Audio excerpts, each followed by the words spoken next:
Salut tout le monde, c'est Lorez, on se retrouve sur World of Warcraft, War of Lich King, pas sur le paladin cette fois-ci, une petite vidéo sur mon mage, qui est juste tout fraîchement level 20, et je voulais faire cette vidéo sur les quelques très agréables changements sur le mage. Avec l'arrivée de l'extension donc Lich King, il y a eu des changements au niveau des sorts en fait, où il n'y a plus de changements entre certains rangs. Enfin, il y en a encore quelques-uns pour le mage, je sais que pour les druides heal ou les prêtres qui soignent, les heals ont le même coût en mana, peu importe le niveau du sort. Pour le mage, c'est un petit peu différent, il y a quand même quelques différences. Euh, Par exemple sur l'éclair de givre, mon éclair de givre rang 4, voilà, me coûte 36 points de mana, tandis que mon éclair de givre rang 1 coûte 22 points de mana. C'est pas une énorme différence, mais il y a une petite différence quand même. Et aussi par rapport au coût en mana, qui est vraiment très réduit. Comme vous voyez, là j'ai 1441 points de mana, et l'éclair du givre en 4 donc, me coûte 36. Donc ça fait que je peux en faire plus ou moins 40 sans régène. Ce qui est énorme et c'était vraiment pas du tout possible avant. Pour comparaison, j'ai regardé sur Classic Era quand même pour être sûr. L'éclair de givre en 1, quand on le débloque, coûte 20 points de mana. Là, les sorts sont précis. Plus j'ai de mana sur Wotelka, plus j'ai de mana, plus mes sorts me coûtent cher. Mais l'éclair de givre en 1, quand je l'ai débloqué au niveau 4, me coûtait 7 points de mana. Ce qui est ridicule. En fait, vraiment, les pauses mana sont très très faibles. Aussi, petit changement qu'il y a eu, c'est au niveau du stuff. Ici.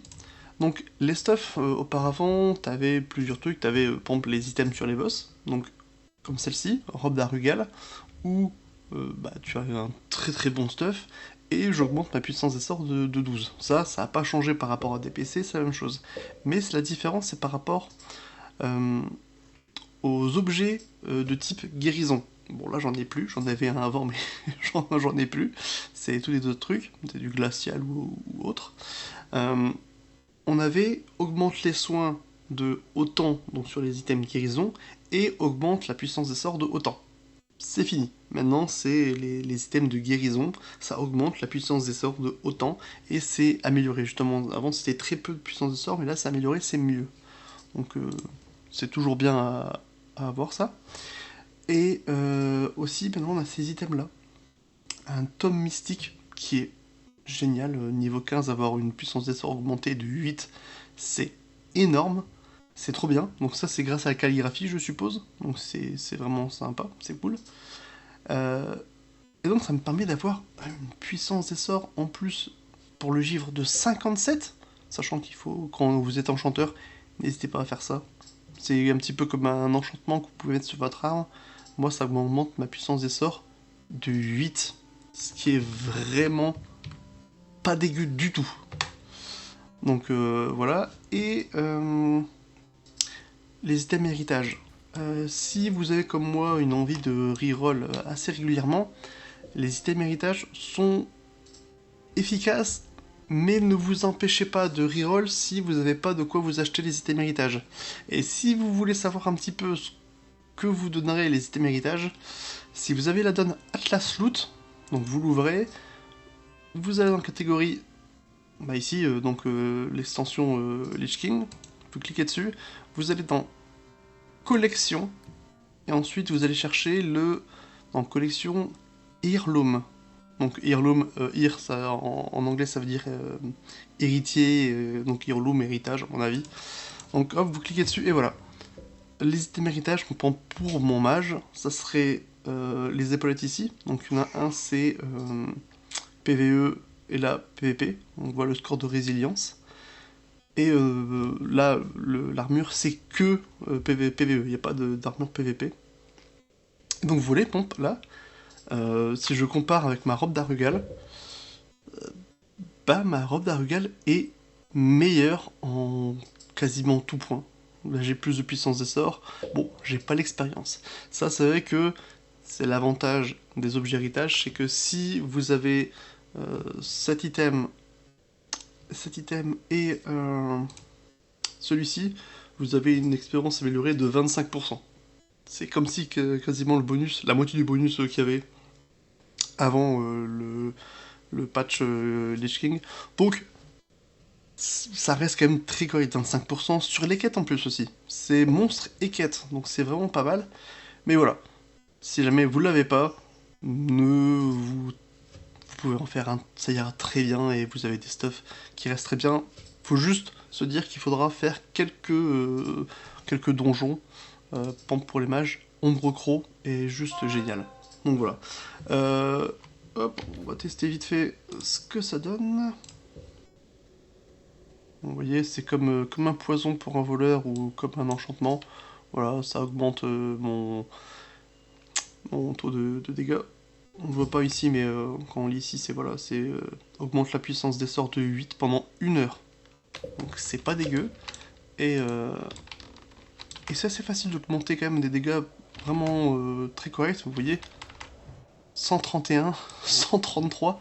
Voilà, sur un sort rang 4 qui tape normalement de 75 à 84. Donc il y a vraiment moyen de s'amuser. C'est vraiment sympa. Ouais, c'est juste énorme. Et à tel point que ça coûte tellement pas grand chose en fait de cast la Frostbolt que je tape quasiment plus à la baguette en fait. À la baguette souvent tu le faisais pour finir un mob, bon là je vais le faire, mais voilà, c'est plutôt rare en fait, on va quasiment cast ça, même le trait de feu coûte bon, 75 points de mana, mais comparé à ce qu'il y a les coups des sorts avant, c'est vraiment ridicule, et c'est vraiment bien, vous voyez là j'ai déjà enchaîné plusieurs mobs, j'ai perdu que 300 de mana. Donc vraiment, si certaines personnes aimaient le mage, mais qui avaient beaucoup de mal avec les pauses mana et tout ça, bah dites-vous que les pauses mana maintenant c'est vraiment quelque chose d'anecdotique. Et vraiment, vous allez pouvoir vous amuser à caster des sorts tout le temps. En plus, il y a l'évocation qui permet avec 4 minutes de recharge seulement. 4 minutes de recharge de quasiment recharger full mana.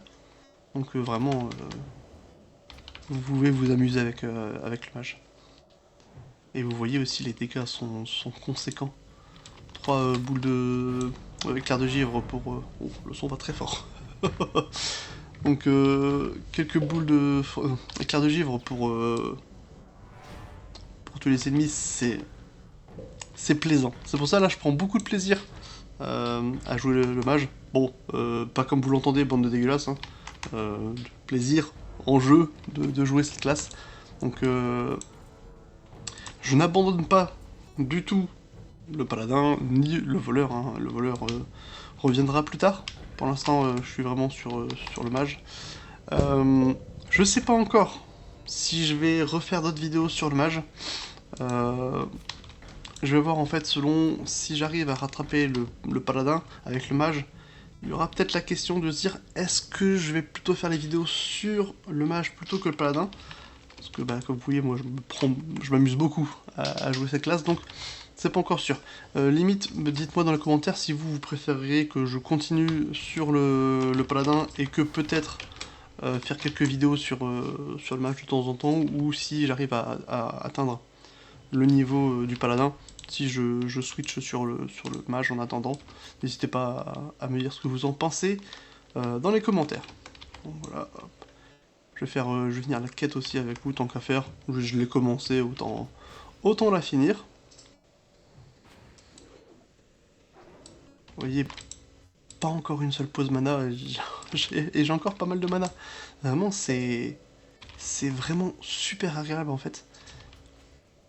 Et ça, je le remarque la différence énorme, parce que j'ai joué pas mal de mages dans TBC, et même dans Classique, il y a quelques temps de ça déjà. C'était pas la même chose. Vraiment, tu pouvais, plus tu montais les niveaux, plus tu pouvais être un peu autonome au niveau du mana, mais là, c'est pas le même niveau, c'est pas le même niveau. Là, on calcule, ça fait 36 x 3 quasiment pour tuer un mob. Ça fait que ça fait un peu plus de 100, 108 points de mana par mob, sachant que j'en ai 1441. Ça fait une grosse différence. Et la régène n'est pas dégueu non plus. C'est... Bon, là, ça remonte, voilà, on voit que ça remonte un peu. Euh, J'ai pas encore l'armure de mage. Je pense que ça sera encore bien pire sur l'armure de Hush qui me permet d'avoir la régène tout le temps. Et ensuite, après, il y aura des talents aussi. J'y pense, mais il y a des talents qui permettent de réduire le coût en mana, si je me rappelle bien. C'est peut-être dans le template feu, peut-être. Non, non, je crois qu'il y a un talent qui baisse le coût en mana. Peut-être avant. Ouais, je l'ai plus. Je sais plus où est-ce que c'est. Les dégâts, non. Enfin, après, il y aura aussi tous les templates qui a les changements avec Watelka, avec les doigts de givre, le gel mental et trancher jusque. Non, c'est pas ça. Il y a un autre talent qui permet de.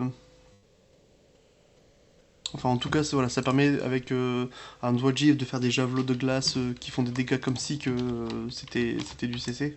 Enfin, c'est du CC grâce au talent que tu fais des coups critiques quasiment à 100% sur les cibles gelées. Ça peut être pas mal, donc ça permet aussi d'être un peu plus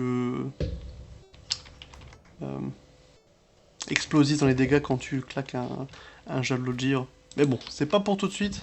Et de toute façon, je pense que plus tard, je vais respect Arcane. On verra ça au niveau 60 et quelques, ce que ça donne. Hop.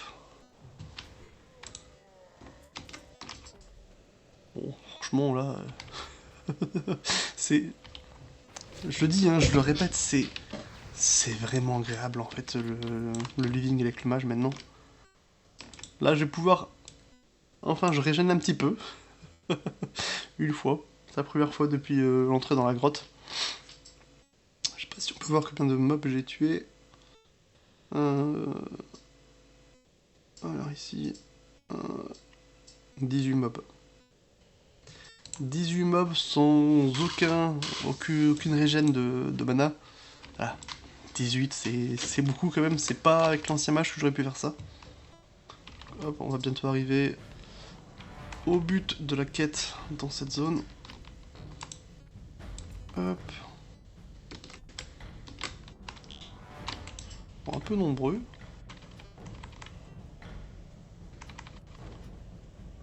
Ah oui aussi, petit changement sur certains items. Il y avait certains items qui augmentaient, par exemple le bâtonnet des antipodes. Il donnait de la puissance des sorts de feu et de givre, ou même par exemple l'orbe de Mountain Brune, ou je sais plus quoi. C'était un orbe qui augmentait les dégâts d'ombre. C'est fini maintenant, si ça.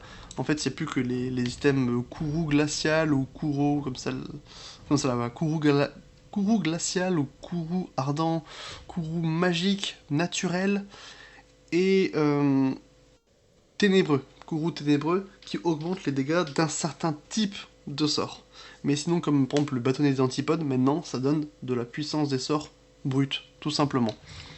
C'est très bien aussi, ça permet d'être plus. Ah, d'accord, il est bugué celui-là. Ah non, il est pas bugué, c'était moi qui étais bugué, ok. Mais ça permet d'être un peu plus. Comment dire, versatile. Si à un moment en fait vous avez tout un stuff qui augmente juste la puissance des sorts et pas que la puissance d'un seul élément, si vous le respect, ça vous permet peut-être de respect sans avoir à changer tout votre stuff. Ce qui est plutôt agréable, surtout à partir du niveau 60 qu'on pouvait avoir une double spé, si vous voulez avoir une spé pour PVP et une spé... Oh, sérieusement. Donc, mais bon après, c'est vrai qu'au niveau 60, avoir une spé PVP et PE, bon, ça coûte cher la spé, étant donné que c'est 1000 PO la double spé. Il y a peut-être d'autres choses plus intéressantes à acheter au niveau 60. Mais bon, je suis pas là pour juger, si vous aimez le PVP au niveau 60, je suis pas là pour vous juger. Bref. Hop, bah voilà, j'ai mon petit manuel, par contre j'ai... Ah si, j'ai récupéré le truc. Bah je vais... PDF, pour juste vous montrer mes dires par rapport au stuff guérison et au stuff pour le bâtonnet des antipodes. On va juste voir ça à Orgrimmar.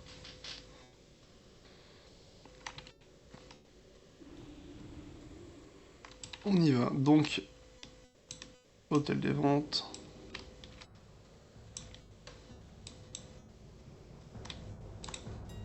Voilà, donc on voit que j'avais déjà cliqué dessus pour voir ça. Voilà. Marteau d'âme robuste de guérison, donc c'est système guérison.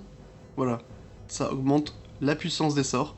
Donc il n'y a pas, comme j'ai dit tout à l'heure, avec, t'as un peu de bonus de soins et un peu de bonus des sorts. Voilà, maintenant c'est augmente la puissance des sorts de base. Et pour le bâtonnet des antipodes, je le connais celui-là parce que je sais que je l'avais obtenu plusieurs fois et même utilisé dans le temps. Alors, est-ce qu'il y en aura un? Oui, Kourou ténébreux, ça n'a pas changé. Kourou ardent. Bon, les tomes mystiques, ça vraiment... génial, la calligraphie, ça... vraiment, ça... ça met bien, ça met très très bien. Hydre palpitant, ça, si je me rappelle bien, c'était de la puissance des sorts de feu. Donc, bah voilà, juste puissance des sorts, c'est très bien. Voilà, bâtonnet des antipodes. Ça, c'était... bon, c'est un peu moins, je pense que c'était 6 ou 4. J'ai un doute, je sais plus exactement. C'était puissance de givre et puissance de feu. C'est pour ça que c'était un peu antipode, c'était deux éléments qui se contredisent un peu, le feu et la glace, ça va pas trop ensemble. Donc voilà, maintenant c'est juste augmente la puissance des sorts. Donc vraiment c'est très bien. C'est très bien, c'est tout, c'est que maintenant ça peut servir aussi pour des prêtres ombres. C'est cool, c'est que c'est vraiment, ça englobe tous les sorts. Donc pareil pour les chamélèmes, ça permet aussi de pouvoir acheter. Quoique, est-ce que les chams peuvent prendre ça? Ça j'ai un doute. Mais bref, voilà. Et est-ce qu'il y a encore l'orbe de... On voit encore guérison, voilà. C'est cool. Ah, par contre, j'ai l'impression qu'il... Ah si, voilà. Voilà, l'orbe de Mante-Brume, donc ça je l'avais dit aussi, c'était de la puissance des ombres avant. Et là, ça augmente juste la puissance des sorts. Et c'est là que vous voyez que la calligraphie, c'est énorme parce que c'est un objet bleu de niveau 23. Bon, ça donne de l'esprit en plus que je n'ai pas sur mon tome mystique. Donc il y a un petit peu ça en plus quand même. Mais ça augmente la puissance des sorts de 7. Alors que moi, mon tome augmente la puissance des sorts de 8. Donc ça reste... Enfin, c'est énorme pour le niveau 15. Il y a quand même 8 niveaux de différence entre les deux. Donc vraiment, voilà, c'est pour ça, si vous avez un petit peu de PO pour acheter quelques stuff, pas énorme, hein, je me suis envoyé 500 PO de mon paladin, et j'ai donc Acronès, un fidèle abonné, qui m'a donné 100 PO. Voilà, j'ai juste dépensé 42 PO, bon, un peu plus avec les sacs, mais ça c'était, je les ai pas comptés dans les 500 PO que j'ai envoyés. Donc voilà, c'est un stuff qui m'a coûté moins de 50 PO, et qui permet d'être très correct, même très bon. Mieux que certains items d'héritage. L'avantage d'héritage, c'est que vous n'avez pas besoin de le changer. Vous avancez, il vous suit quasiment jusqu'au niveau 80. C'est ça qui permet d'être efficace, mais faut se dire que l'héritage sera toujours un peu moins efficace que ce que vous pouvez trouver à votre niveau. Sachant que, ne pas oublier, si vous regardez les items héritage, donc on va regarder à nouveau, voilà, Heirloom, prendre l'arme pour les mages, donc de bâton, encore une fois, PVP, PVE, il sera du niveau actuel. Moi je suis niveau 20, donc on voit niveau 1 à 80, et entre parenthèses niveau 20. Donc ça c'est ce qui va me donner au niveau 20. Si vous regardez ce que ça vous donne avec un perso niveau 60, vous verrez ce que ça vous donne au niveau 60. À ne pas se dire, ah merde, il va me donner autant de puissance de sort, c'est trop bien, je vais l'envoyer à mon personnage niveau 1. Ça sera moins bien. Voilà, ne pas oublier ça. Donc voilà. Bon, moi je vais vous laisser jusqu'ici. Moi je vais reprendre un petit peu le leveling encore avec le mage, je m'amuse beaucoup. Si cette vidéo vous a plu, n'hésitez pas à la liker et à vous abonner si ce n'est pas déjà le cas. Et moi je vous dis à plus pour une prochaine vidéo. Salut!